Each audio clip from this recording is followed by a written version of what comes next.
আসসালামু আলাইকুম সবাইকে। 10 মিনিট স্কুলের পক্ষ থেকে তোমাদের সকলকে স্বাগত জানাচ্ছি। আমি আল রাব্বি সিমেন্স। একটু দেখো বা একটু বলো যে আমার কথা ঠিক মতো শুনতে পাচ্ছ কিনা, ভিডিও ঠিক মতো দেখতে পাচ্ছ কিনা। তাহলে আমি একটু ক্লিয়ার হই যে তোমরা সবকিছু ঠিক মতো শুনতে পাচ্ছ। একটু কমেন্ট সেকশনে আমাকে জানাও। ইয়াস, সবকিছুই আল্লাহ রহমতে ঠিক মতো শুনতে পাচ্ছ তোমাদের। ইয়াস। ওকে। একটু একটু বন্ধু বান্ধবকে মেনশন করে দাও। একটু বন্ধু বান্ধবকে মেনশন করে দাও যাতে তারা আহ জয়েন করে ফেলতে পারে। একটু বন্ধু বান্ধবকে মেনশন করে করে দাও।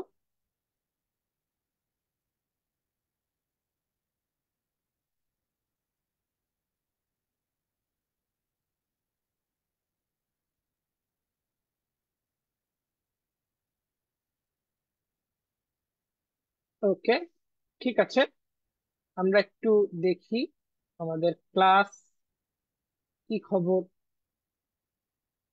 6 জন দেখতে পাচ্ছি ইতিমধ্যে। ওয়ালাইকুম আসসালাম মোমো। বাকিরা বাকিরা একটু জানাবে। আমরা জলবায়ু অঞ্চল ও ভিন্নতা নিয়ে, জলবায়ু পরিবর্তন যে চ্যাপ্টারটি আছে সেটা নিয়ে কথা বলবো। আয়াত যোগ হয়েছে। সিদরাতুল আয়াত। আয়াত কি বিকেল 3টার ক্লাসটা করেছিলে? মেহনাজ আক্তার শম্পা আমাদের সাথে অ্যাড হয়েছে। হ্যালো শম্পা। শম্পা আশা করি ক্লাস করবে। আশা আকন্দ অ্যাড হয়েছে আমাদের সাথে। ওয়ালাইকুম আসসালাম আশা। মোমো সুলতানা ওয়ালাইকুম আসসালাম। বাকিরা একটু জানিয়ে দিও। 10 জন জয়েন করেছে তোর মধ্যে, আশা করছি আরো বাড়বে। আহ বাকিরা একটু জানিয়ে দিও। প্রিয়াঙ্কা রয়, শেখ বদরুজ্জামান রাজীব, ওয়ালাইকুম আসসালাম। আদাব প্রিয়াঙ্কা। আশা করছি ভালো আছো। 10 জন আরেকটু বাড়ুক, আমরা আরেকটু ওয়েট করি।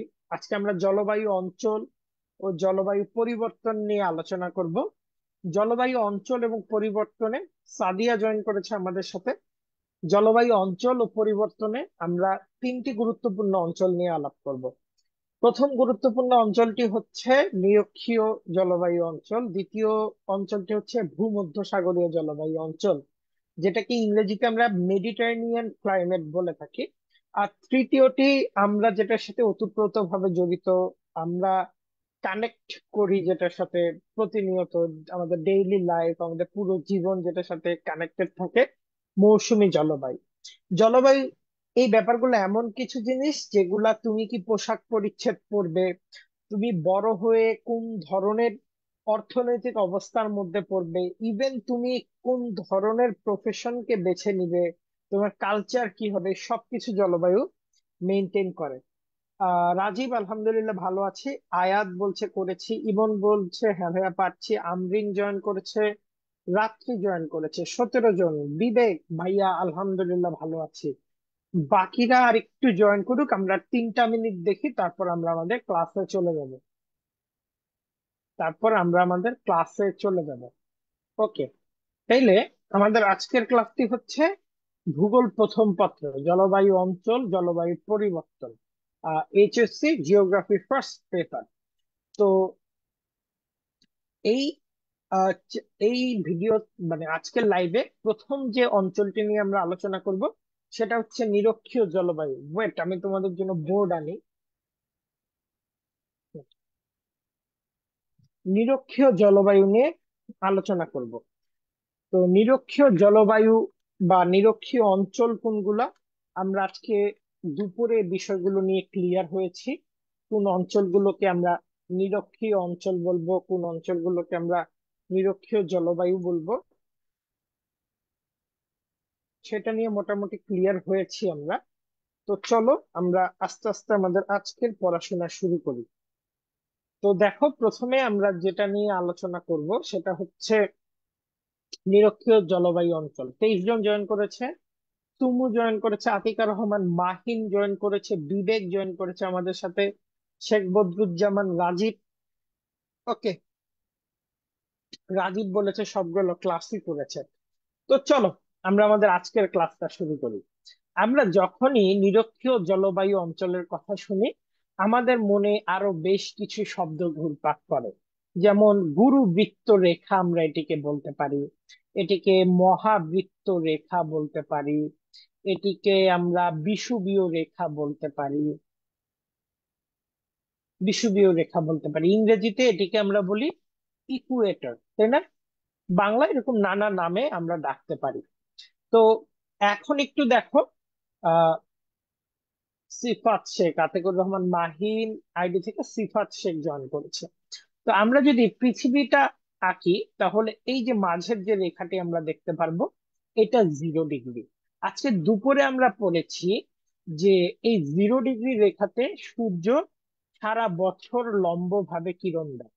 অর্থাৎ এই 0 ডিগ্রি রেখাতে একটা সারা বছর একটা উত্তপ্ত অবস্থা আমরা বিরাজ করতে দেখি। একই সাথে আমরা কি লক্ষ্য করেছি, এই অংশে কেমিক্যাল ওয়েদারিং এর পরিমাণও অনেক বেশি। যেহেতু যেখানে আমরা কালকেই বলেছি, যেখানে আমরা পানি কিংবা তাপমাত্রা বেশি দেখবো, সেখানে আমরা কেমিক্যাল ওয়েদারিং এর পরিমাণও কিন্তু বেশি দেখব।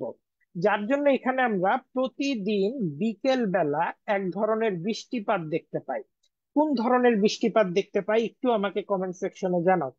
কোন ধরনের বৃষ্টিপাত আমরা দেখতে পাই প্রতিদিন বিকেল বেলা?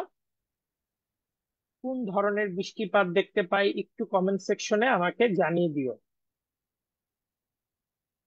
একটু কমেন্ট সেকশনে আমাকে জানিয়ে দিও। ওকে, প্রতিদিন বিকেল বেলা কোন ধরনের বৃষ্টিপাত দেখতে পাই একটু কমেন্ট সেকশনে জানাও। স্বপ্ন খান, ভেরি গুড ভাইয়া, ভেরি গুড। আমরা পরিচলন বৃষ্টিপাত দেখতে পাই। পরিচলন বৃষ্টিপাতের ইংরেজিটা কি আমরা জানি?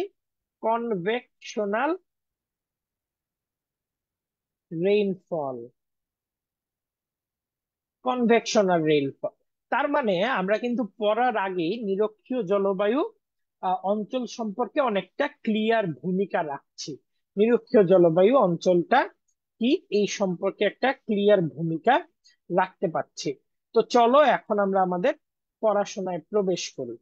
প্রথমত যদি একটু দেখি নিরক্ষীয় জলবায়ু অঞ্চল, যেটাকে আমরা ইকুয়েটোরিয়াল ক্লাইমেট জোন বলছি, এই ইকুয়েটোরিয়াল ক্লাইমেট জোনে আহ কোন জায়গাটিতে এটি অবস্থিত আমরা যদি একটু ম্যাপের দিকে খেয়াল করি, তাহলে আমরা দেখতে পারবো এই 0 ডিগ্রি রেখা যেসব দেশের উপর দিয়ে গিয়েছে, লাল কালার যে রেখা অঞ্চলগুলো দেখতে পাচ্ছ, সেই অঞ্চলগুলোই নিরক্ষীয় জলবায়ু অঞ্চল।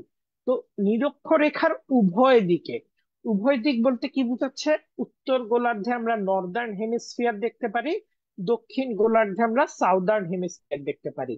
এই নর্দার্ন হেমিস্ফিয়ার বা সাউদার্ন হেমিস্ফিয়ারের অর্থাৎ দুই গোলার্ধেই আমরা 5 ডিগ্রি থেকে 10 ডিগ্রির যে অঞ্চলটা দেখতে পারি, পৃথিবীর মধ্যভাগের প্রায় 965 কিলোমিটার, প্রায় 965 কিলোমিটার এলাকা জুড়ে একটি ইকুয়েটোরিয়াল ক্লাইমেট জোনটি অবস্থিত।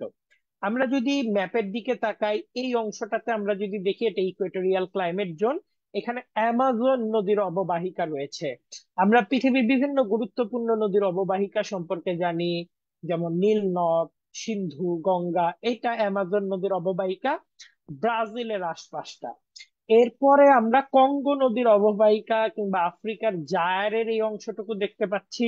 এরপর এই অংশটা আমরা যদি একটু দেখি, এই অংশটাতে আমরা ফিলিপাইন, সিঙ্গাপুর, মালয়েশিয়া, তারপর ওই যে ক্রিকেট খেলে অস্ট্রেলিয়া থেকে একটা দেশ আসে, New Guinea, Papua New Guinea, ভিয়েতনামের কিছু অংশ আমরা এই পাশটাতে দেখতে পাচ্ছি। তো এই জলবায়ু অঞ্চলগুলোতে সাধারণত এই দেশটি রয়েছে। এরপর যদি আমরা জলবায়ু অঞ্চলটা সম্পর্কে একটু জানতে চাই, অবস্থানটা তো লক্ষ্য করলাম, দেশগুলো যদি একটু দেখি, দেশগুলোতে আমরা দেখতে পারি,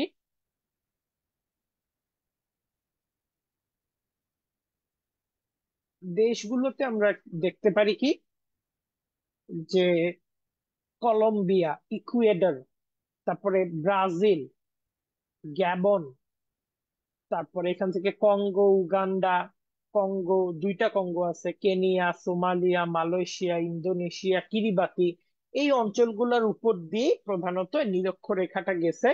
এবং এই ইকুয়েডর দেশটার নাম দেখছো, এই ইকুয়েডর ইকুয়েডর দেশটার নামও কিন্তু এসেছে ইকুয়েটর থেকে। ইকুয়েটর মানে কি নিরক্ষরেখা, এখান থেকে ইকুয়েডর দেশটার নাম এসেছে। নিরক্ষরেখা আমরা কি বলছিলাম, যে নিরক্ষরেখার উপর সারা বছর সূর্য লম্বভাবে কিরণ দেয়।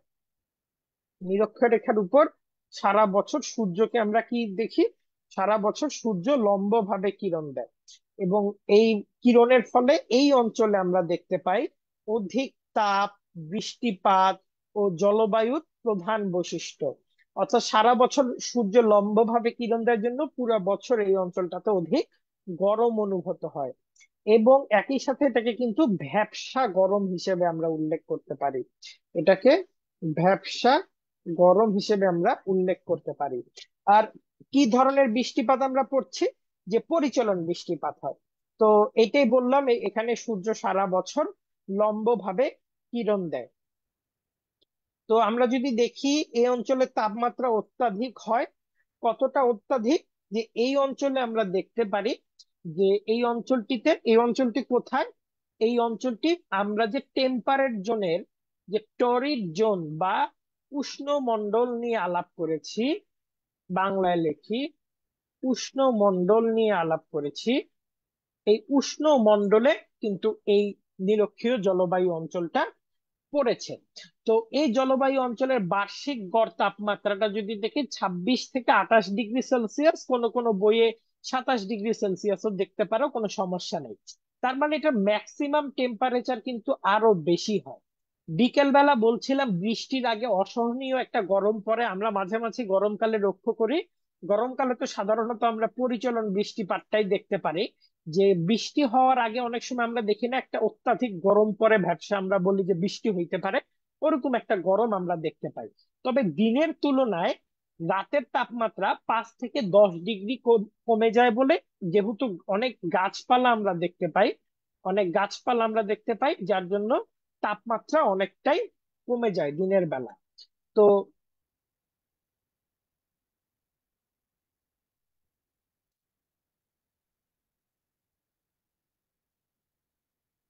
হ্যাঁ, পরেরটা একটু দেখি আমরা, যে পরেরটাই যদি দেখি তাহলে আমরা দেখতে পারবো যে এই নিরক্ষীয় জলবায়ু অঞ্চলে যে বায়ু চাপ, বায়ু প্রবাহ, এইগুলো আর কি কেমন হয়।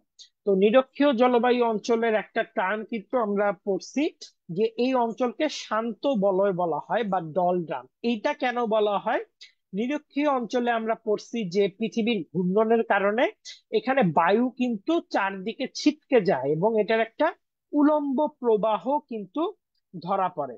এখানে কিন্তু জলবায়ু অঞ্চল নিয়ে সৃজনশীল প্রশ্ন আসলে কোন চিত্র আঁকতে হবে, ওকে আমি বলে দিব। তো এখানে কিন্তু একটা উলম্ব প্রবাহ, বাতাসের উলম্ব প্রবাহ লক্ষ্য করে। এখন ধরো তুমি এখানে দাঁড়ায় আছো, এখানে কে দাঁড়ায় আছে, ধরো তানি দাঁড়ায় আছে, তানি একটা প্রশ্ন করছে, বলতেছি। এখন ধরো বাতাস এখান থেকে উপরের দিকে যাচ্ছে, আমরা কিন্তু এই বাতাসটা খুব একটা বুঝবো না। যে বাতাসটা ধরো ভূমি বরাবর যায়, এই বাতাসটা আমরা যতটুকু বুঝবো, উলম্ব বাতাসটা ততটুকু বুঝবো না। যার জন্য বলা হচ্ছে এখানে আনুভূমিক বায়ু প্রবাহ নেই বললেই চলে। আনুভূমিক বায়ু প্রবাহ নেই বললেই চলে বা নাই বলে মনে হয়, যার জন্য এই অঞ্চলটাকে শান্ত বলয় বলা হয়। আর নিরক্ষীয় নিম্নচাপ বলয়, এই অঞ্চলে একটা স্থায়ী নিম্নচাপ বলয়ের সৃষ্টি হয়েছে। স্থায়ী নিম্নচাপ বলয় কেন সৃষ্টি হয়েছে, সারা বছর সূর্য লম্বভাবে কিরণ দেয়। এবং উপক্রান্তীয় উচ্চচাপ বলয় থেকে এই অঞ্চলে আমরা জানি লো প্রেসার, উপক্রান্তীয় অঞ্চলে হাই প্রেসার, যার জন্য উপক্রান্তীয় উচ্চচাপ বলয় থেকে একটা বাতাস সবসময় নিরক্ষীয় নিম্নচাপ বলয়ে আসতে থাকে। কেননা আমরা থামস রুল লিখে নিছিলাম, বাতাস সবসময় হাই প্রেসার থেকে লো প্রেসারের দিকে ক্রিয়েট জায়গা করে নিবে। যেহেতু সাবট্রপিক্যাল একটা হাই প্রেসার রয়েছে ক্রান্তীয় অঞ্চলে, যার জন্য ক্রান্তীয় অঞ্চল থেকে একটা বাতাস উচ্চচাপ বলয় থেকে নিম্নচাপ বলয় চলে আসে। তো এখন তানির উত্তরটা দেই, বলছে ভাইয়া কোন ধরনের চিত্র আঁকবো। এই যে আমি এত এত চিত্র দেখাচ্ছি, এখান থেকে কেন পিক করতে সমস্যা হবে, এরকম একটা চিত্র আঁকবা, 0 ডিগ্রি দিবা, এরকম একটু আশেপাশে কালার করে দিবা বা বক্স দিয়ে বলবা যে নিরক্ষীয় জলবায়ু অঞ্চল, জলবায়ু অঞ্চল। তারপরে ধরো এখানে লিখে দিবা লো প্রেসার বেল্ট, এখানে হাই প্রেসার বেল্ট। তুমি এইখানে বাতাসটা দেখায় দিলা কোন দিক থেকে বাতাস আসতেছে নিরক্ষীয় জলবায়ু অঞ্চলে। বা সুন্দর একটা চিত্র কিন্তু হয়ে গেল। তুমি এখানে নিরক্ষীয় জলবায়ু অঞ্চল কোন জায়গায় অবস্থিত সেইটা লিখলা, নিরক্ষীয় জলবায়ু অঞ্চলে কোথা থেকে বাতাস বায়ু প্রবাহিত হয় সেটা লিখলা, নিরক্ষীয় জলবায়ু অঞ্চলে কোন প্রেসার বিদ্যমান সেটা লিখলা। অর্থাৎ বৈশিষ্ট্য লিখতে গিয়ে তুমি কিন্তু এখানে বায়ু প্রবাহ থেকে শুরু করে বায়ু প্রবাহের দিক, বায়ুচাপ বলয়, এটার অবস্থান সবকিছু লিখে ফেললা। তা নিয়ে আমার উত্তরটা পাইছো। বাকিরা কি আমার উত্তর পাইছো? এই জলবায়ু অঞ্চলে কোন ধরনের চিত্র আঁকতে হবে, বাকিরা কি আমার উত্তরটা পাইছো কিনা বলো।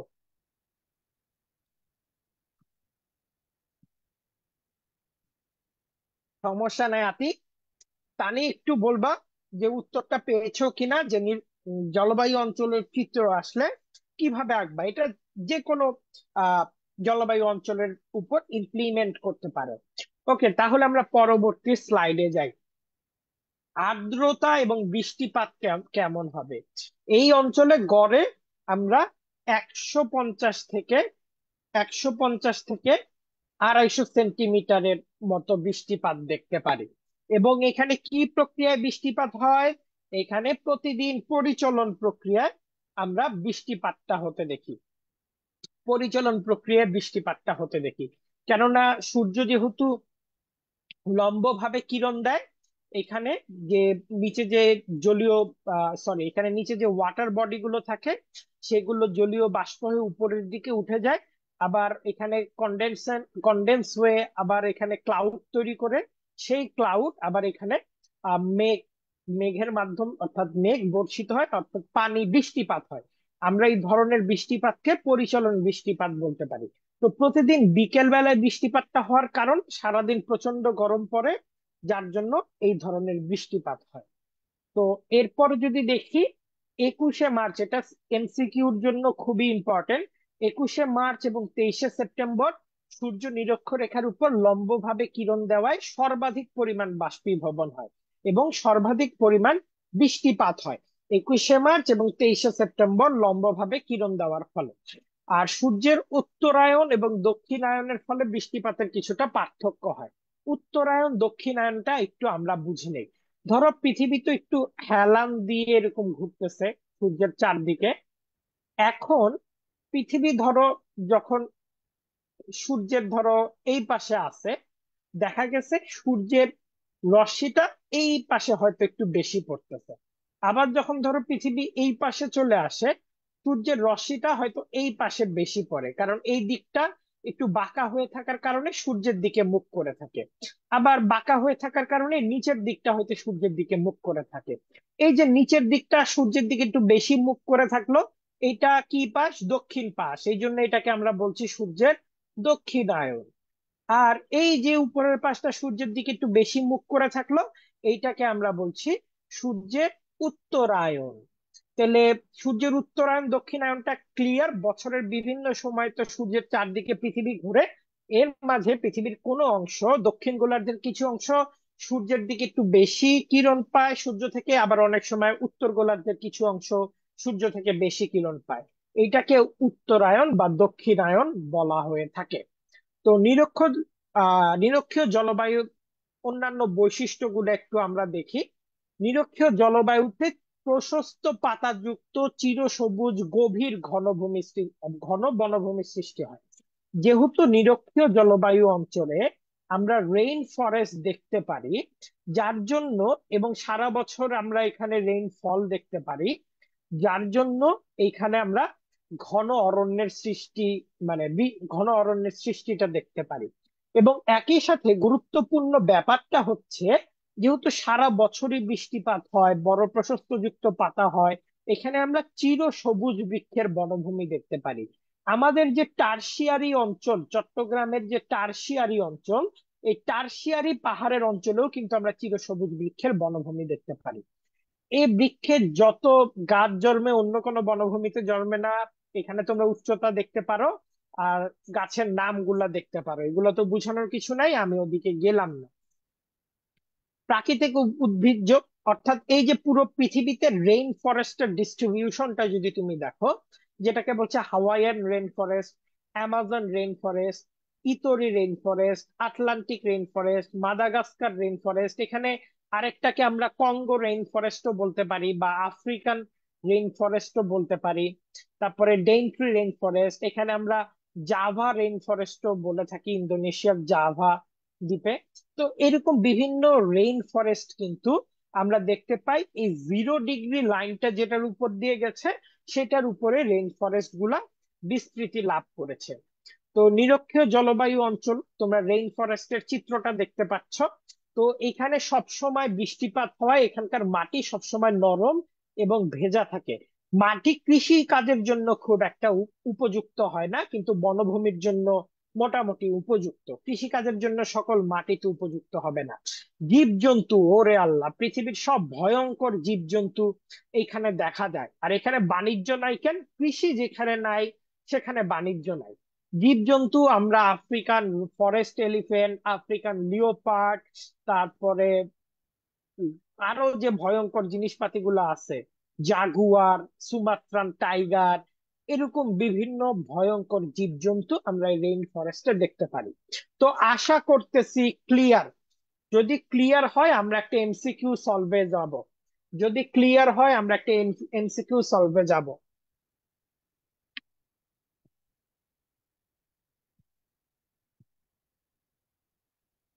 একটু জানাও যে ক্লিয়ার কিনা। আমরা একটা এমসিকিউ সলভে যাব। ছোট্ট একটা এমসিকিউ আছে। ওকে, একটু দেখে নিই এমসিকিউটা।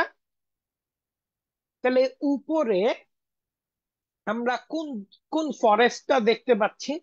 ছবিতে যে আমরা ফরেস্টটা দেখতে পাচ্ছি সবুজ কালার, এই ফরেস্টটার নামটা কি? এই ফরেস্টটার নামটা কি? Mangrove, savanna, deciduous or tropical rain forest? Okay, quick.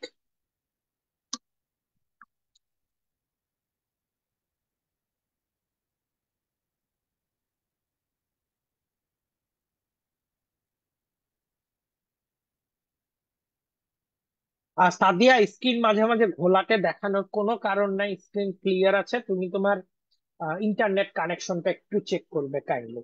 ওকে, আমরা এটা একটু জেনে নেই। এখানে আমরা কোন রেইন ফরেস্টটা দেখতে পাচ্ছি? ওকে, লেটস সি। সঠিক উত্তরটা তোমরা দুই একজন দেওয়া শুরু করলে আমি দেখাবো। ক। অনেকে বলছে ক, তুমু বলছে ক। কেন ক হতে পারে? ম্যানগ্রোভ কেন হবে? ম্যানগ্রোভ ফরেস্ট সাধারণত আমরা সমুদ্রের উপকূলে দেখতে পাই, যেখানে জোয়ার ভাটার ফলে টাইডাল ফরেস্ট তৈরি হয়। ওই অঞ্চলটাতেই আমরা ম্যানগ্রোভ ফরেস্ট দেখতে পাই। Ira, Mim, Momo, Amrin, Sumu, Rajib, very good, very good. Swapna, very good. Okay, ঠিক আছে, ঠিক আছে, সবারই ঠিক আছে। Tropical rain forest. তো এই হচ্ছে আমাদের সঠিক উত্তর, যে ট্রপিক্যাল রেইন ফরেস্ট আমরা দেখতে পারি। তো এইটা আমাদের এই পর্যন্তই ছিল, নিরক্ষীয় জলবায়ু অঞ্চল। আশা করছি এখান থেকে যদি প্রশ্ন আসে, এখান থেকে তোমরা প্রত্যেকে প্রশ্ন পাবে। ওকে, এরপর আমরা নতুন আরেকটা সম্পর্কে জানি। ওকে, এরপর আমরা ভূমধ্য সাগরীয় জলবায়ু অঞ্চল সম্পর্কে জানবো। ওকে, রেডি? তাহলে আমরা ভূমধ্য সাগরীয় জলবায়ু অঞ্চল। তো মেডিটেরানিয়ান ক্লাইমেট রিজিয়ন, এই ভূমধ্য সাগরটা কিন্তু অবস্থিত, এই যে এই অংশটা দেখতে পাচ্ছ, এই যে মাঝখানের যে ওয়াটার বডিটা দেখতে পাচ্ছ, এই অংশটাকে আমরা ভূমধ্য সাগর বলি। দেখো মাঝখানের এই সাগরটার চারদিকে ভূমি রয়েছে, আর মধ্যখানে সাগরটা, এই জন্য এটাকে ভূমধ্য সাগর হিসেবে চিহ্নিত করা হচ্ছে। যদিও মেডিটেরিয়ান মেডিটেরেনিয়ান ক্লাইমেট আমরা আরো বিভিন্ন জায়গায় দেখতে পারি, কিন্তু এই অঞ্চলটাতে এই ক্লাইমেটটা সবচেয়ে বেশি প্রমিনেন্ট হওয়ায় এই অঞ্চলের নামে গোটা পৃথিবীতে যে জায়গাগুলোতে এই জলবায়ু অঞ্চল দেখা যায় সেটার নামও ভূমধ্যসাগরীয় জলবায়ু অঞ্চল হয়ে গেছে। ওকে, মেডিটেরেনিয়ান ক্লাইমেটিক রিজিয়ন। তো এটার অবস্থানটা যদি দেখি, পৃথিবীর উপক্রান্তীয় অঞ্চল সমূহে মহাদেশগুলোর পশ্চিম প্রান্তে।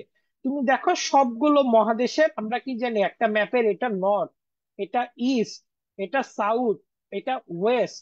প্রত্যেকটা মানে প্রান্ত যদি আমি খেয়াল করি, আমরা দেখি ওয়েস্টার্ন পার্ট গুলাতে আমরা এই ক্লাইমেটটা দেখতে পাচ্ছি, যার জন্য এটা কমন খুব এমসিকিউ যে আমরা পশ্চিম প্রান্তগুলোতে ভূমধ্যসাগরীয় জলবায়ু অঞ্চল দেখতে পারি, সাধারণত 30 থেকে 40 ডিগ্রি অক্ষাংশের মধ্যে। তো এই জলবায়ু অঞ্চলগুলা কোন কোন দেশে আছে সেটা একটু তোমরা দেখতে পাচ্ছ। সে ব্যাপারে না গিয়ে আমরা মূল যে জলবায়ু অঞ্চল নিয়ে আলাপ করব সেখানে চলে যাই। আমরা মূলত এই অংশটা নিয়েই আলাপ করব আজকের ক্লাসে, এবং পরীক্ষায় দেখবা এই পরীক্ষায়ও এই অংশটা নিয়ে ইউরোপ এবং আফ্রিকার উত্তর অংশের মেডিটেরেনিয়ান ক্লাইমেট থেকেই প্রশ্নটা আসে। ওকে, ভূমধ্যসাগরীয় জলবায়ু অঞ্চলের আসলে চিত্র কিভাবে দিবা? ওকে, বলছি। দেখো, এই জলবায়ু অঞ্চলগুলো ভালো মনোযোগ দিয়ে শোনো। এই জলবায়ু অঞ্চলগুলোর জন্য আমরা কেমন চিত্র আঁকতে পারি?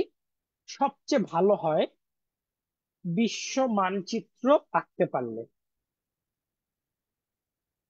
বিশ্ব মানচিত্র আঁকতে পারলে আমি পরবর্তীতে একটা ভিডিও দিয়ে দিব, অথবা ইউটিউবে তোমরা পৃথিবীর মানচিত্র কিভাবে সহজে আঁকা যায় এরকম অনেকগুলা ভিডিও পাবে। কিংবা দেখে দেখে যদি প্র্যাকটিস করো, প্র্যাকটিস ছাড়া আসলে বিশ্ব মানচিত্রে ভালো হতে পারবা না। এই জলবায়ু অঞ্চলগুলোর সিকিউতে 10-এ 10 পাওয়ার সবচেয়ে বড় টেকনিক হচ্ছে পৃথিবীর মানচিত্র এঁকে জলবায়ু অঞ্চলগুলো দেখাইতে হবে, এইটা। সেকেন্ডলি, আমরা এইরকম করে গোল করে একটা গ্লোব এঁকে সেখানে তাপমাত্রাটা কোথায় পড়তেছে, সেখানে বায়ু প্রবাহ কেমন, সেখানে বায়ু চাপ কেমন, এই অংশগুলো যদি দিতে পারি তাহলে আমাদের মোটামুটি একটা চিত্র হয়ে যাবে। ওকে, আশা করছি সবাই বুঝতে পারছো। তো এখন তোমাদের একটা একটু বিষয় জানিয়ে রাখি। তোমরা জানো এইচএসসির পর তোমাদের একটা অ্যাডমিশন ভর্তি উৎসবে তোমাদের জয়েন হইতে হবে। এই ভর্তি উৎসবটাতে সবাই ভর্তি যুদ্ধ বলে। আহ আহ আমি যদিও ভর্তি যুদ্ধ বলতে রাজি না, তাহলে পড়ালেখাটা অনেক কঠিন কঠিন লাগে। ভর্তি যুদ্ধটাকে আমি ভর্তি উৎসবই বলতে রাজি। উৎসব তাদের জন্য যারা পড়াশোনা করে আর কি। আর যুদ্ধটা যুদ্ধ বটে, কিন্তু উৎসবটা থাকে না যারা পড়াশোনা করে না। তো এইখানে আমরা প্রতি বছর তো আমাদের 10 মিনিট স্কুলের 10 MS এর বি ইউনিটের একটা কোর্স আমরা লঞ্চ করি। এই বছর এই কোর্সটা লঞ্চ করা হয়েছে, এবং এই কোর্সটাতে কিন্তু অনেকেই ভর্তি হওয়া শুরু হয়েছে। তো আমাকে বলা হচ্ছে জিওগ্রাফির যারা ক্লাস ক্লাস করে ওরা নাকি ভর্তি হয় নাই। তো আমি করছি কি, তোমাদের জন্য একটা কোড জোগাড় করছি, SIEMENS, সিমেন্স 20। এইটা যদি তোমরা এই কোডটা লিখে যদি ভর্তি হও তাহলে তোমরা একটা ছাড় পেয়ে যাবে, এবং টপ 100 জন এই ছাড়টা পাবে। এই আগামী 10 দিনের মধ্যে যদি ভর্তি হয়ে যাও, যদি 2 দিন চলে গেছে, 8 দিন আছে আর বাকি, তো টপ 100 জন এই ছাড়টা পাবে যদি সিমেন্স 20 লিখে তোমরা ভর্তি হও। তো আমি তোমাদের কাছে অনুরোধ করব দ্রুত ভর্তি হয়ে যেতে, এবং এইচএসসি শেষ করে করে আমাদেরই করতে, মনে করো আমাদের ভালো কথা বলছে, অ্যাড দিচ্ছি, স্কিপ করতে বলছি, স্কিপ করা। আচ্ছা, ভর্তি হইতে পারো আর কি। এখন অনেকটা লাগতে পারে ভাইয়া, এই যে ভর্তি পরীক্ষা এটা কি এমন এমন কিছু, কিন্তু ভর্তি পরীক্ষা যে কি কঠিন জিনিস এটা ভর্তি পরীক্ষা আসলে বুঝতে পারবে। ওকে, দেখো, বায়ু তাপমাত্রা নিয়ে কথা বলতেছিলাম নাকি, ইউটিউবে অ্যাড দিয়ে দিলাম। তো এই অঞ্চলে গড় তাপমাত্রাটা আমরা 24 থেকে 27 ডিগ্রি সেলসিয়াস দেখতে পারি। এবং দেখো, এই যে পৃথিবী একটু বাঁকা হয়ে আছে, এবং দেখো পৃথিবীর কোন পার্টটা সূর্যের দিকে বেশি হেলে আছে? আমরা দেখতেছি যে এটা উত্তর গোলার্ধ, এটা দক্ষিণ গোলার্ধ। তাহলে আমাকে বলো তো, এখানে সূর্যের উত্তরায়ণ ঘটছে না সূর্যের দক্ষিণায়ন ঘটছে? এটা একটু আমাকে বলো। সূর্যের উত্তরায়ণ ঘটছে না সূর্যের দক্ষিণায়ন ঘটছে? এটা একটু আমাকে বলো। সূর্যের উত্তরায়ণ ঘটছে না সূর্যের দক্ষিণায়ন ঘটছে? এইটা একটু আমাকে বলো। তাহলে আমরা দেখতে পারি ভূমধ্য সাগরে গ্রীষ্মকালে সূর্যের উত্তরায়ণ আমরা দেখতে পারি। নো প্রবলেম, একটু মজা তো করবাই, কোনো সমস্যা নাই। উত্তরায়ণ দেখতে পারি। শ্রেয়সী অনেকক্ষণ পর চলে আসছে। শ্রেয়সী ছিল না, শ্রেয়সী প্রত্যেকটা ক্লাস করে। তারপরে আরো অনেকেই আমাদের ক্লাস করে। একটু দাঁড়াও, একটু দাঁড়াও, আমি একটু ফোনটা চেক করে নিই।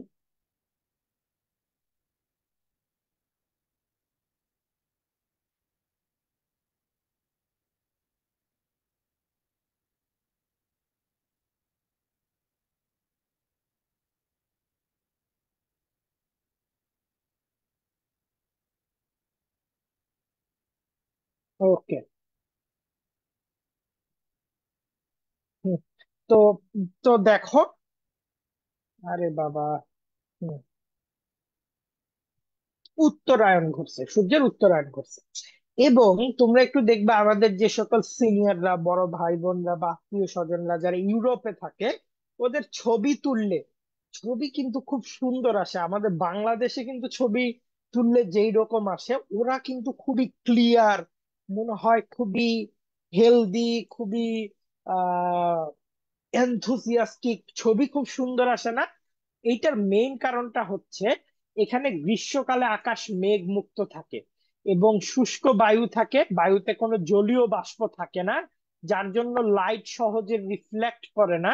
এবং সূর্যের উলম্ব অবস্থান, অর্থাৎ এই যে সূর্যের উত্তরায়ণ ঘটে, যার জন্য তাপমাত্রা অধিক পরিমাণ বৃদ্ধি পায়। এখন আমাকে বলতো, যে জায়গায় শুষ্ক বায়ু থাকে সেই জায়গায় কি বৃষ্টি হয়? শুষ্ক বায়ু থাকলে কিন্তু বৃষ্টি হয় না, বায়ুতে জলীয় বাষ্প থাকতে হয় বৃষ্টির জন্য। যার জন্য একটু আগে ভাগেই কথাটা বলে রাখলাম, এই মেডিটেরেনিয়ান অঞ্চলে কিন্তু কি হয় না, এই মেডিটেরেনিয়ান অঞ্চলে কিন্তু বৃষ্টিপাত হয় না গ্রীষ্মকালে। তো এখানে বায়ুর তাপমাত্রাটা একটু আমরা দেখি, যে এই অঞ্চলে বায়ুর তাপমাত্রার অত্যধিক শীত অনুভূত হয় না। শীতকালীন 6.8 ডিগ্রি সেলসিয়াস, 6 থেকে 8 ডিগ্রি সেলসিয়াসের মধ্যে থাকে। মোটামুটি ওই অঞ্চলের জন্য আরামদায়ক। এবং রাতে কখনো কখনো শীত একদম নিচে চলে যায়, হিমাঙ্কের নিচে চলে যায়, যার জন্য বরফ পড়তে পারে। এবার একটু বায়ুর চাপ আর প্রবাহটা আমরা একটু ভালো মতো পড়বো, হ্যাঁ? এটা খুবই ইম্পর্টেন্ট। ধরো এইটা পৃথিবী না, এইটা পৃথিবী। এই জায়গাটাতে সূর্য সারা বছর লম্বভাবে কিরণ দিচ্ছে। এইখানে লো প্রেসার তৈরি হয়েছে, এখানে হাই প্রেসার। এখন ধরো সূর্যের উত্তরায়ণ ঘটছে। সূর্য এই জায়গাতে, যেখানে আগে, না, এখানে তো উত্তরায়ণ না, ধরো হম সূর্যের উত্তরায়ণ ঘটছে। সূর্য আগে হয়তো আরেকটু নিচে কিরণ দিত, কিন্তু এখন একটু উপরে কিরণ দেয়। তার মানে এইখানে কিন্তু আমাদের একটা লো প্রেসার তৈরি হয়ে গেল, আর হাই প্রেসারটা আরেকটু উপরে চলে গেল। অর্থাৎ জিনিসটা একই থাকলো, এইটা একটু উপরের দিকে চলে গেছে, মানে পুরো প্রেসার বেল্ট। আমরা লো হাই এরকম একটা প্রেসার বেল্ট বলছি না, লো হাই, লো হাই। এইটা জাস্ট একটু উপরের দিকে চলে গেছে, একটু উপরের দিকে চলে গেছে, আর কিছুই না। একই প্রেসার বেল্ট আছে, এটা একটু উপরের দিকে চলে গেছে। তো 21 জুন সূর্যের যখন উত্তরায়ণ ঘটে, সূর্য কর্কট ক্রান্তি রেখার নিকটবর্তী হয়। অর্থাৎ সূর্য কর্কট ক্রান্তি রেখার দিকে একটু বেশি তাপ দেওয়া শুরু করে, যার জন্য যে বায়ুচাপ বলয়গুলো আছে, এই বায়ুচাপ বলয়গুলা একটু উত্তরের দিকে চলে যায়, একটু উপরের দিকে চলে যায়, সামান্য সরে যায়।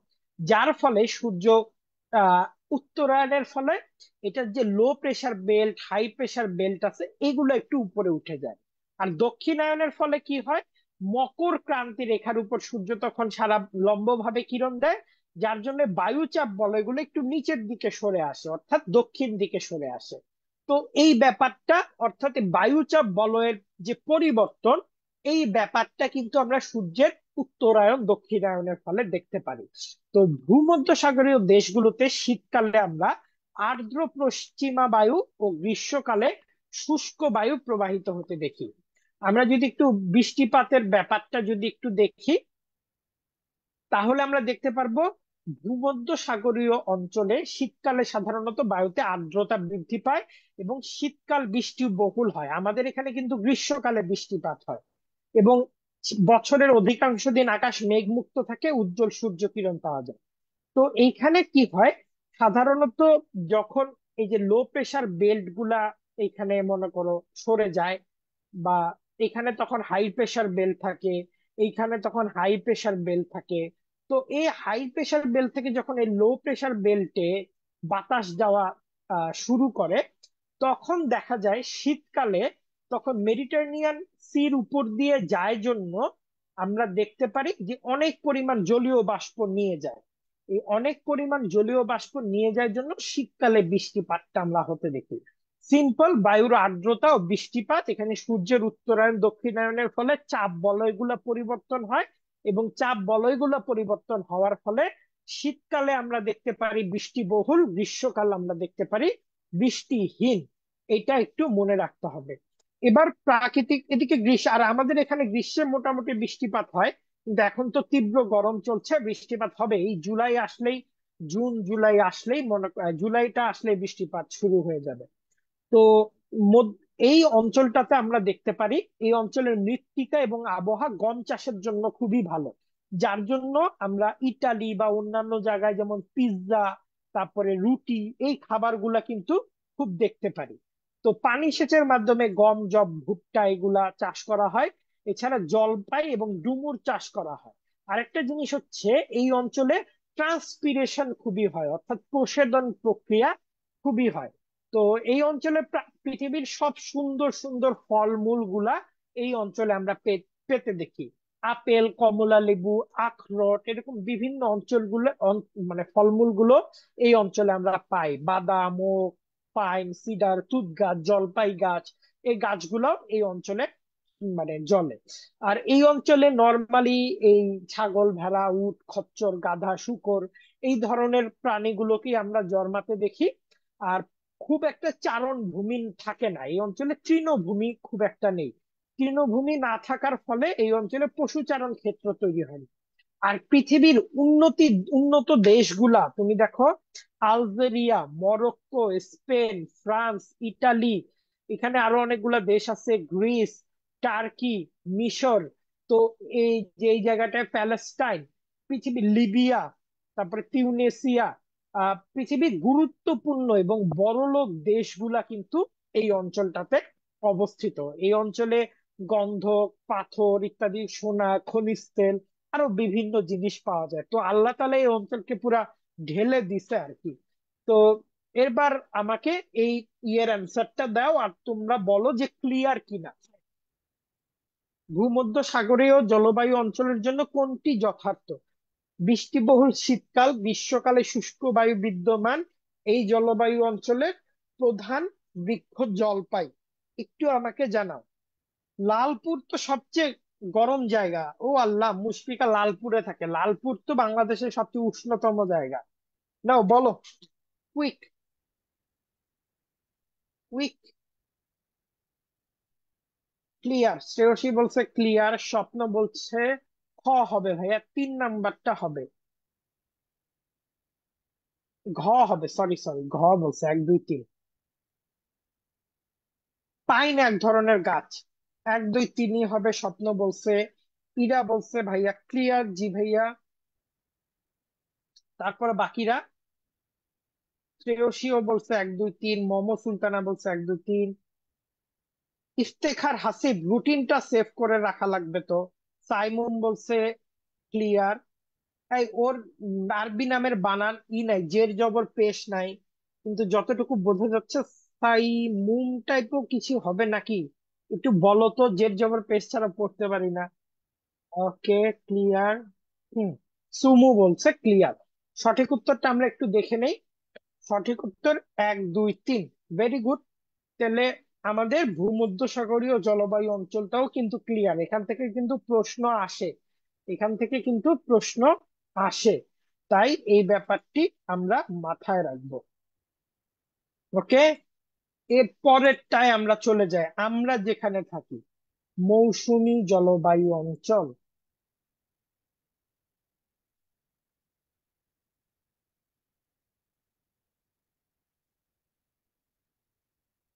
আতিক, সবার ক্লিয়ার হয়, তোমার কেন হাফ ক্লিয়ার হয়? তুমি পড়ালেখা কি কম করছো? আমার মনে হয় একটু কমই করছো। খুবই খাটতে হবে, খুবই পরিশ্রম করতে হবে, কেমন? খুবই পরিশ্রম করতে হবে। ওকে, ওকে। পরের টপিকটা দেখি। পরের টপিকটা হচ্ছে মৌসুমী জলবায়ু, তাই না? সাইমুম বশির, আচ্ছা।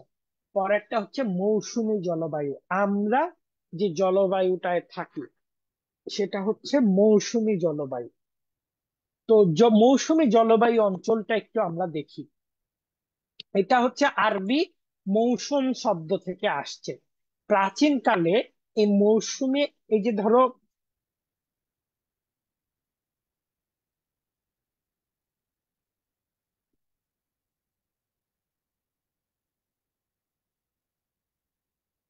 এই যে এটা তো সৌদি আরব, এটা হচ্ছে ইন্ডিয়া।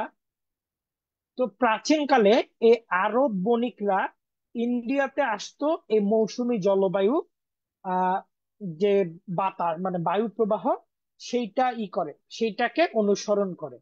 আবার ব্যবসা বাণিজ্য শেষে আবার আরবে চলে যেত, শীতকালীন যে মৌসুমী বায়ু প্রবাহটা আছে সেইটাকে অনুসরণ করে।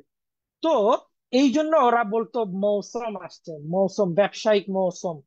তো ওইখান থেকে মৌসুম শব্দটা বা এই শব্দটা থেকে আসছে ঋতু।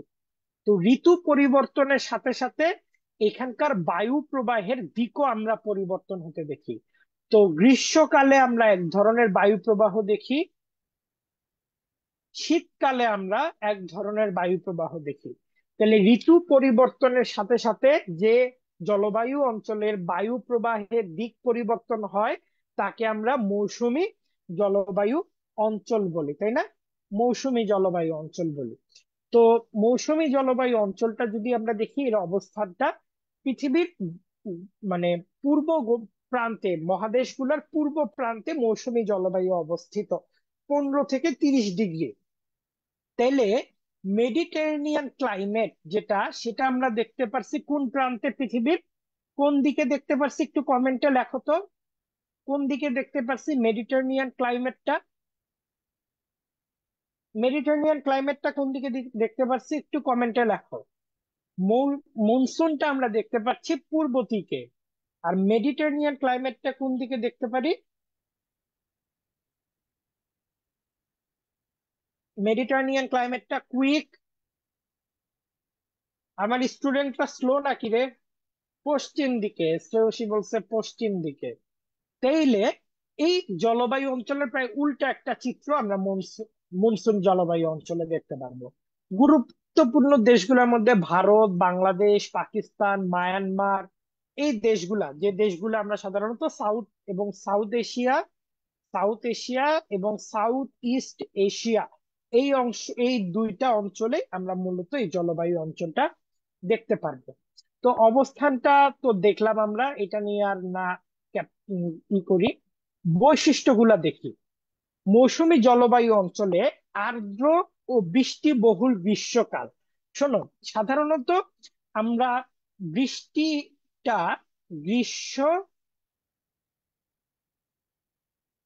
প্লাস বর্ষা মিলাই ধরি। তো গ্রীষ্মকালেও একটা বৃষ্টিপাত হয়, সেটা গরমের কারণে। তো এই মৌসুমী জলবায়ু অঞ্চলে গ্রীষ্মকালে আমরা বৃষ্টিপাত দেখি, বর্ষাকাল তো আছে, এবং বৃষ্টিহীন শীতকাল দেখি। শীতকালে আমরা তেমন কোনো বৃষ্টিপাত দেখতে পারি না। ঋতু পরিবর্তনের সাথে সাথে বায়ুর গতি পরিবর্তন হয়, এবং গ্রীষ্মকালে জলভাগ থেকে স্থলভাগে আর শীতকালে স্থলভাগ থেকে জলভাগের দিকে বায়ু প্রবাহিত হয়। এইটা আমি বুঝাই দিব।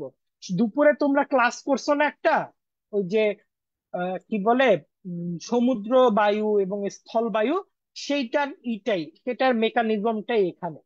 তো এটা তোমরা পড়তে পারবা, এটা নিয়ে না ই করি আমরা, মানে কনসেপ্টটা বুঝি। দেখো আমরা সমুদ্র বায়ু এবং স্থল বায়ুর কনসেপ্ট,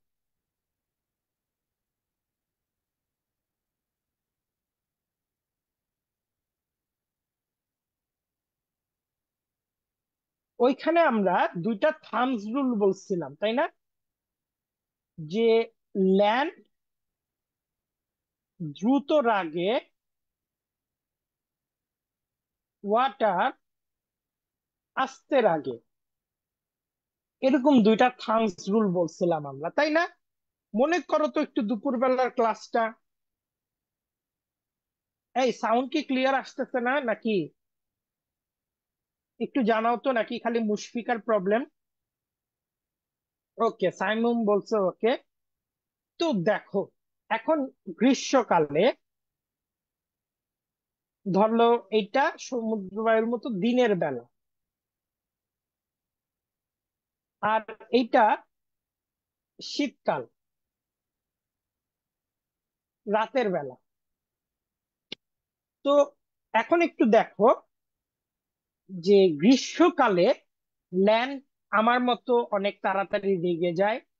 রেগে গেলে এটার টেম্পারেচার হাই হয়, এটা হট বা গরম হয়, এবং এইখানে আমরা লো প্রেসার দেখতে পারি। যেহেতু পানি বা ওয়াটার বডি আস্তে আস্তে রাগারাগি শুরু করে, যার জন্য ওয়াটার বডিতে আমরা হাই প্রেসার দেখতে পারি। এখন দেখো যে বায়ুর নিয়ম কি, এই হাই প্রেসার জোন থেকে লো প্রেসার জোনের দিকে যাবে, হাই প্রেসার জোন থেকে লো প্রেসার জোনের দিকে যাবে।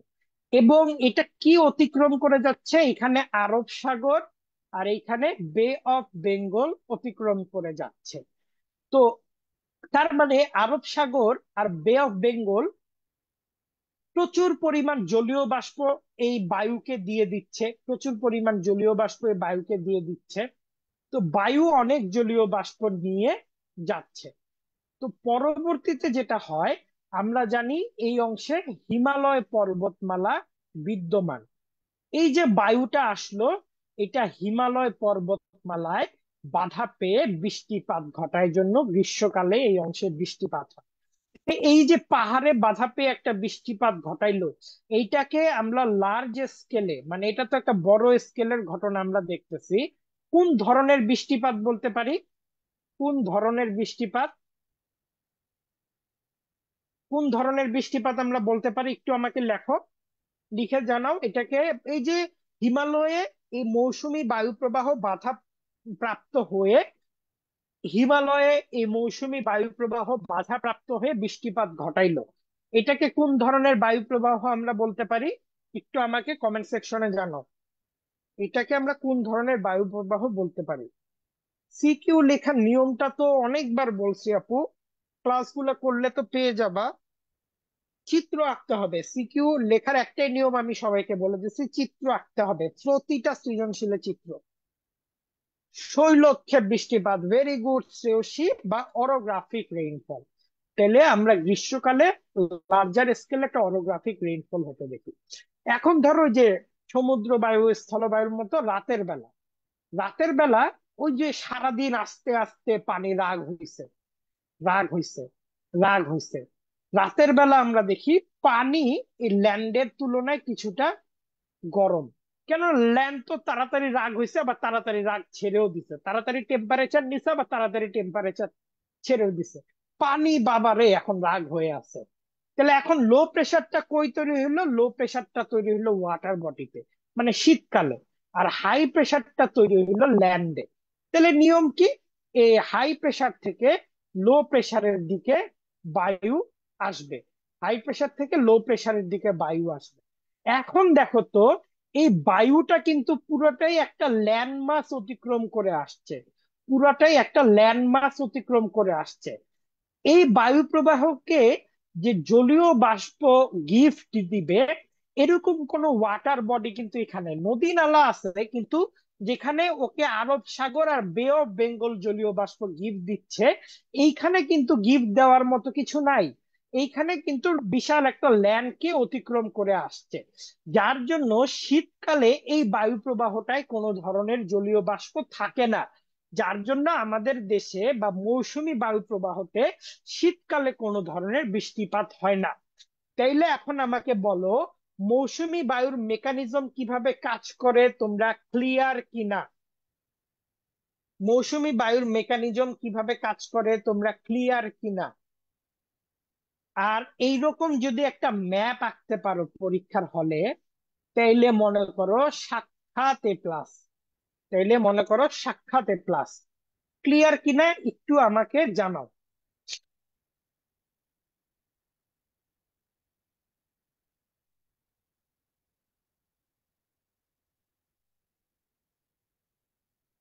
ওকে।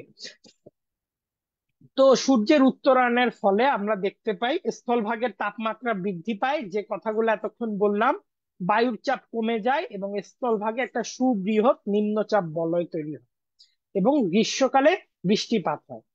আর এখানে আবার কি দেখতে পেলাম, সূর্যের দক্ষিণায়নের ফলে শীতকালে আহ জলভাগে অর্থাৎ বে অফ বেঙ্গল আরব সাগরে নিম্নচাপ তৈরি হয়, এবং স্থলভাগে আমরা দেখতে পারি স্থলভাগ থেকে নিম্নচাপ যে অঞ্চল, এই যে গোলার জলভাগের যে অঞ্চলের দিকে বায়ু প্রবাহ হয়, যার জন্য শীতকালীন মৌসুমী বায়ু বলে। তো এইরকম যদি একটা চিত্র এঁকে তোমরা বায়ু প্রবাহটা ব্যাখ্যা করতে পারো, তাহলে মোটামুটি তোমরা ফুল মার্ক পাবা। তাহলে মৌসুমী জলবায়ুর বেশিরভাগ বৃষ্টিপাত আমরা গ্রীষ্মকালে দেখতে পারি, শীতকালে আমরা বেশিরভাগ বৃষ্টিপাত দেখতে পারি না। পরিমাণটা দেওয়া আছে, এটা একটু দেখে নিবা। এছাড়া আমরা শীতল ও শুষ্ক শীতকাল, উষ্ণ এবং শুষ্ক গ্রীষ্ম, উষ্ণ ও শুষ্ক গ্রীষ্মকাল দেখতে পারি, আর শীতল ও শুষ্ক শীতকাল দেখতে পারি। হ্যাঁ সানজিদা, খাতায় ভালো মতো প্রেজেন্ট করতে হবে, আঁকা আঁকি করতে হবে, তাইলে না মনে করো খাতায় নাম্বার আসবে। তো এইখানে চির হরিৎ বৃক্ষের বনভূমি দেখা যায়, এই অঞ্চলের মাটি উর্বর, ব্যবসা বাণিজ্যের জন্য ভালো, ঘূর্ণিঝড় অথবা কালবৈশাখী ঝড় হয়, নানা রকম ফলমূল এই অংশে পাওয়া যায়, কৃষিকাজ ভালো হয়। ওকে, এটা মৌসুমী জলবায়ুর বৈশিষ্ট্য। তো আমাকে বলো, মৌসুম শব্দটি এসেছে কোন ভাষা থেকে? মৌসুম শব্দটি এসেছে কোন ভাষা থেকে? মৌসুম শব্দটি এসেছে কোন ভাষা থেকে?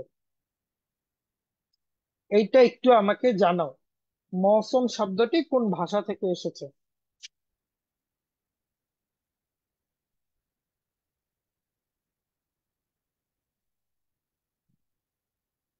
মৌসুম শব্দটি কোন ভাষা থেকে এসেছে? একটু বাকিরা জানাও।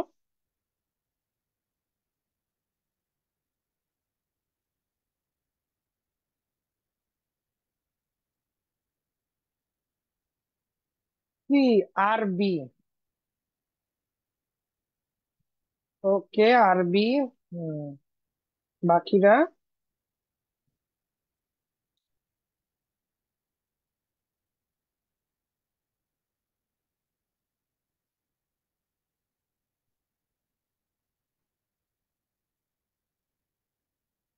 বাকিরা?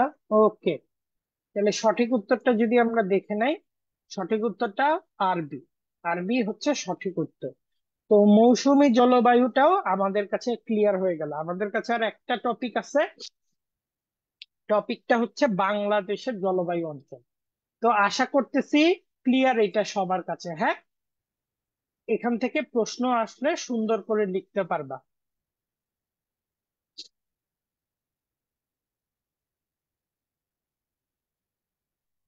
ওকে। তো চলো আমরা পরবর্তী ক্লাসটা করি, বাংলাদেশের জলবায়ু নিয়ে আমরা আলাপ করব। তো বাংলাদেশের জলবায়ুটা কোন অঞ্চলে অবস্থিত?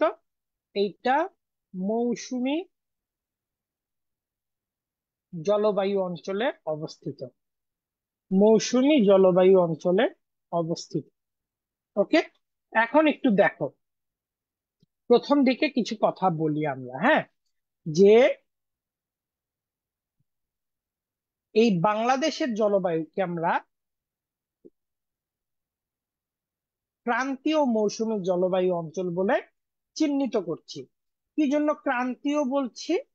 একটু আমাকে জানাও তো, কেননা বাংলাদেশের উপর দিয়ে কর্কট ক্রান্তি রেখা কর্কট ক্রান্তি রেখা অতিক্রম করেছে। বাংলাদেশের উপর দিয়ে কর্কট ক্রান্তি রেখা অতিক্রম করেছে, এই জন্য এটাকে আমরা ক্রান্তীয় মৌসুমী জলবায়ু বলি। এবং উষ্ণ, আর্দ্র, সমভাবাপন্ন। উষ্ণ এবং আর্দ্র গ্রীষ্মকাল। তাইলে আমাকে বলো তো, এখন আমাদের দেশে কোন গ্রীষ্মকালটা চলতেছে? উষ্ণ গ্রীষ্মকাল নাকি আর্দ্র গ্রীষ্মকাল চলতেছে? আমাকে একটু বলো তো, উষ্ণ গ্রীষ্মকাল নাকি আর্দ্র গ্রীষ্মকাল? তোমাদের সেকেন্ড পার্টের জন্য একটু তোমাদের বুশরা আপুকে ধরতে হবে। বুশরা আপুকে ধরলেই তোমরা সেকেন্ড পার্টের ক্লাস পাবে। আমি ফার্স্ট পেপারের ক্লাসগুলো নেওয়ার পর সেকেন্ড পার্টের ক্লাসের জন্য টাইম দিতে পারবো না, বুঝতে পারছো? এই জন্য একটু সমস্যা। তো উষ্ণ এবং আর্দ্র গ্রীষ্মকাল। তো এখন বাংলাদেশে কোন গ্রীষ্মকালটা চলতেছে একটু আমাকে যদি বলো। বাংলাদেশে কোন গ্রীষ্মকালটা চলতেছে? উষ্ণ গ্রীষ্মকাল চলতেছে। তো বাংলাদেশের গড় তাপমাত্রা, এই গড় তাপমাত্রা এবং গড় বৃষ্টিপাত, এটা একদম মাস্ট মুখস্থ থাকতে হবে। এটা একদম মাস্ট মুখস্থ থাকতে হবে, ওকে? তো বাংলাদেশকে ষড়ঋতুর দেশ বলা হইলেও আমরা মূলত তিনটা ভাগে ঋতুটাকে ভাগ করতে পারি: গ্রীষ্মকাল, বর্ষাকাল, শীতকাল। এই তিনটা ভাগে এই ঋতুকে ভাগ করতে পারি। তো বাংলাদেশে গ্রীষ্মকালটা মার্চ থেকে মে মাস পর্যন্ত, মানে এটা হচ্ছে সাধারণত গ্রীষ্মকাল বলি। এরপর আমাদের বর্ষাকাল আসে। তো এই ফাল্গুন জ্যৈষ্ঠ বাংলাদেশের মূলত গ্রীষ্মকালের কাজটা করে। তো এই সময় বাংলাদেশে সূর্যের উত্তরায়ণ ঘটার ফলে বাংলাদেশের উপর দিয়ে তো কর্কট ক্রান্তি রেখা 23.5 ডিগ্রি রেখাটা গেছে, উত্তর রেখা। এই জন্য এখান দিয়ে গ্রীষ্মকালটা আহ মানে কর্কট ক্রান্তি রেখার মানে কর্কট ক্রান্তি রেখায় সূর্যের উত্তরায়ণটা ঘটে এবং গ্রীষ্মকালে সূর্য এই অংশটাতে প্রায় লম্বভাবে কিরণটা দেয়, যার জন্য এখানে এরকম গরমটা পড়ে। তো এখানকার সর্বোচ্চ তাপমাত্রা, সর্বনিম্ন তাপমাত্রাটা লেখা আছে। এটাও এমসিকিউর জন্য ইম্পর্টেন্ট, উষ্ণতম মাস কোনটা আর উষ্ণতম মাসের গড় তাপমাত্রাটা কোনটা। আমরা যদি একটু দেখি বাংলাদেশে, দেখো মার্চ থেকে এপ্রিল, মার্চ থেকে মের মধ্যে দেখো টেম্পারেচারটা কিন্তু সবচেয়ে বেশি হাই থাকে। মার্চ থেকে মের মধ্যে টেম্পারেচারটা সবচেয়ে বেশি হাই থাকে। তো এখানে বৃষ্টিপাতটা আমরা প্রায় 51 সেন্টিমিটার বৃষ্টিপাত আমরা দেখতে পারি। 51 সেন্টিমিটার বৃষ্টিপাত দেখতে পারি এবং পূর্বাঞ্চলে বৃষ্টিপাতের পরিমাণ পশ্চিমাংশের তুলনায় অনেকটা বেশি হয়ে থাকে। বলতো পূর্বাঞ্চলে তাহলে, বাংলাদেশের পূর্বাঞ্চলে আমরা জানি এই সিলেট রিজিয়ন আছে এবং সিলেট রিজিয়নে অনেক পাহাড় ঠাহাড় থাকায় অরোগ্রাফিক একটা রেইনফল আমরা দেখতে পারি, একটা অরোগ্রাফিক রেইনফল আমরা দেখতে পারি। তো শীতকালের যদি আমরা গ্রাফটা দেখি, এই যে মার্চ,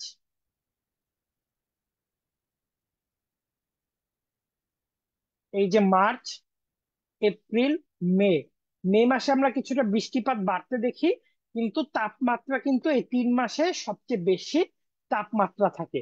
এরপর দেখো পরের মাসগুলার তাপমাত্রা কিছুটা কমতে থাকে, কিন্তু এই অংশগুলাতে বৃষ্টিপাতের রেট কিন্তু সবচেয়ে হাই। পরের গুলাতে তাপমাত্রা আবারও কমে আসে, কিন্তু এই অংশগুলাতে বৃষ্টিপাত একদমই লো। আর জানুয়ারি ফেব্রুয়ারিতে তো বৃষ্টিপাত নাই বললেই চলে, ওকে? তো গ্রীষ্মকালে আমরা এই কালবৈশাখী ঝড়ের মাধ্যমে বৃষ্টিপাতটা দেখে থাকি। মার্চ এপ্রিলে মূলত কালবৈশাখী ঝড়টা হয় এবং 1/5 বৃষ্টিপাত পুরো বছর বাংলাদেশে যে বৃষ্টিপাতটা ঘটে সেটার 20% কিংবা 5/1 বৃষ্টিপাত এই কালবৈশাখীর মাধ্যমে এই সময় হয়ে থাকে। আর জুনে টেম্পারেচার এরকম বেশি থাকে।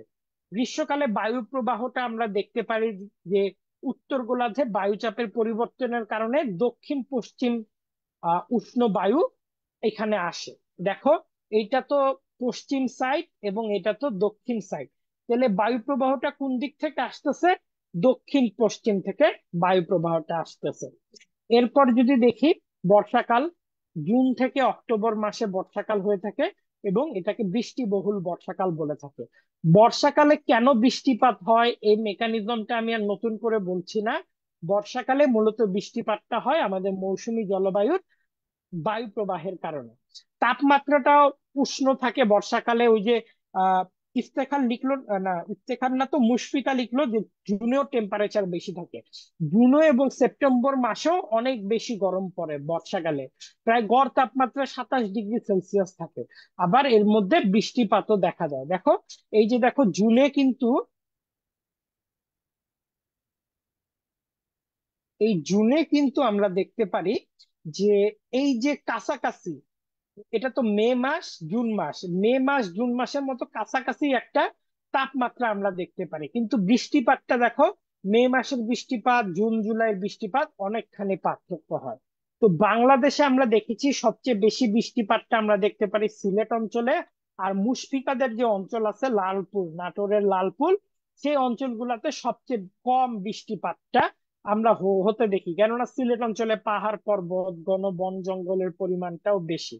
তো 20% বৃষ্টিপাত যদি গ্রীষ্মকালে হয়ে থাকে, 1/5 ভাগ বৃষ্টিপাত যদি গ্রীষ্মকালে হয়ে থাকে, তার মানে বাকি যে 5/4 ভাগ বৃষ্টিপাত আছে সেটা বর্ষাকালে হয়ে থাকে। তো বাংলাদেশে দক্ষিণ পশ্চিম মৌসুমী বায়ুর প্রবাহের ফলে এখানে বৃষ্টিপাতটা হয় এবং বৃষ্টিপাতটা শৈলক্ষেপ প্রক্রিয়ায় হয়। তো 80 সেন্টিমিটারের উপর বৃষ্টিপাত হয়, গড় বৃষ্টিপাত 119 সেন্টিমিটার এবং সর্বোচ্চ 340 সেন্টিমিটার। তোমরা এখানে দেখতে পাচ্ছ এই জুন জুলাই আগস্ট সেপ্টেম্বর এই অংশগুলোতে কিন্তু বৃষ্টিপাত বেশি হয়। আর টেম্পারেচারও কিন্তু দেখো এই গ্রীষ্মকালের মাসগুলার মতোই কিন্তু হাই থাকে। তার মানে মুশফিকা পার্সোনাল এক্সপেরিয়েন্স থেকে যে কথাটা বললো, এটা কিন্তু সত্যি একটা কথা, আমাদের পড়াশোনার সাথে মিলে যাচ্ছে। তো দক্ষিণ পশ্চিম মৌসুমী অয়ন বায়ুর প্রবাহে বাংলাদেশে জলীয় বাষ্পপূর্ণ বায়ুটা আসে, ওই মৌসুমী বায়ুটা, যার জন্য বাংলাদেশে বৃষ্টিপাত হয়। এবং এই সেপ্টেম্বর মাসের শেষের দিকে কিন্তু বাংলাদেশে ঘূর্ণিঝড়ও আমরা হতে দেখি। তো নভেম্বর থেকে ফেব্রুয়ারি মাস বাংলাদেশে শীতকাল ধরা হয় এবং শীতলতম মাস ধরা হয় জানুয়ারিতে। আর উষ্ণতম মাস ধরা হয় এপ্রিলকে। শীতকাল মোটামুটি শুষ্ক, শীতল এবং আরামদায়ক। নির্মল থাকে, মেঘমুক্ত থাকে, বৃষ্টিপাত হয় না। দেখো নভেম্বর ডিসেম্বরে যতটুকু বৃষ্টিপাত দেখানো হয়েছে, জানুয়ারি ফেব্রুয়ারিতে কিন্তু ততটুকু বৃষ্টিপাত নাই। তো শীতকালে আমরা তাপমাত্রা দেখতে পারি সর্বনিম্ন 11, সর্বোচ্চ 29 থাকে এবং গড় থাকে 17.7। এটা কিন্তু এমসিকিউর জন্য ইম্পর্টেন্ট। এবং সমুদ্র উপকূল থেকে উত্তর দিকে ক্রমশ তাপমাত্রা কম হয়ে থাকে। যেহেতু বাংলাদেশের উত্তরবঙ্গটা আমরা একটু উঁচু দেখতে পারি এবং আমরা জানি যে যত উঁচুতে যাওয়া যায় টেম্পারেচারের পরিমাণ তত বেশি কমতে থাকে, যার জন্য উত্তরাঞ্চলটা যেহেতু একটু উঁচু, যার জন্য এই উত্তরাঞ্চলে আমরা তাপমাত্রা বেশি কম হতে দেখি। তো এই গেল আমাদের গ্রাফ। দেখো শীতকালে বৃষ্টিপাত নেই বললেই চলে। তো শীতকালে বাংলাদেশের পাহাড়ি এলাকায় সামান্য বৃষ্টিপাত হয় ওই যে পাহাড়ে বাধা পেয়ে। আর এটা 10 সেন্টিমিটারেরও অধিক না, শীতকালের যে বৃষ্টিপাতটা এটা 10 সেন্টিমিটারেরও অধিক না। তো শীতকালের বায়ু প্রবাহটা আমরা দেখতে পাচ্ছি, এটা যদি নর্থ হয়, এটা যদি ইস্ট হয়, অর্থাৎ এটা যদি উত্তর, এটা যদি পূর্ব হয়, কোন দিক থেকে আসছে? উত্তর পূর্ব দিক থেকে আসছে। এই উত্তর পূর্ব দিক থেকে শীতল মৌসুমী বায়ু প্রবাহ প্রবাহিত হয়ে থাকে এবং সর্বনিম্ন আর্দ্রতা 36% হয়ে থাকে। সর্বনিম্ন আর্দ্রতা 36% হয়ে থাকে। এবার আমাকে একটু বলো, মৌসুমী জলবায়ু এদেশে কোন ধরনের বৃষ্টিপাত ঘটায়? মৌসুমী জলবায়ু এদেশে কোন ধরনের বৃষ্টিপাত ঘটায়, এটা একটু আমাকে বলো। সঠিক উত্তরটা একটু দেখি। মৌসুমী জলবায়ু এদেশে কোন ধরনের বৃষ্টিপাত ঘটায়?